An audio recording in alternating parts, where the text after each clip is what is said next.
صلينا على رسول الله صلى الله عليه وسلم. منو وحداده واخوه ولا يساعنا يا مخلوصة تحذك في المواقف،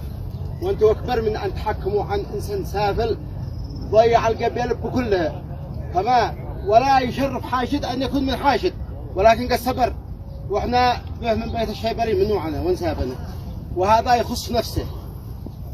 وانت حين جيت لنا غرقفوس هكذا يا مخلوص قد نبعت لا تحكي، واحنا بنطلب قتله عابوا وخابوا ونشروا الفساد في الارض وسببوا قتل الحيمي ثلاثه مش هو واحد، بحكم الخمر هذه بيعصروه، وسببوا الفتن في بني الحارث،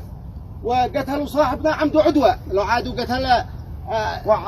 الحيمي، لو عادوا قتل الحيمي وصاحبنا جنبه وزلت لا ضلع الناهسه، هذا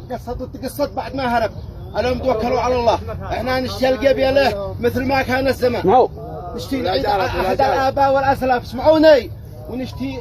سننا العيب تقول هذا عايب خايب اسود الوجه، ونشتي حاشد وبكيل وارحب من ضمن بكيل وبن الحارث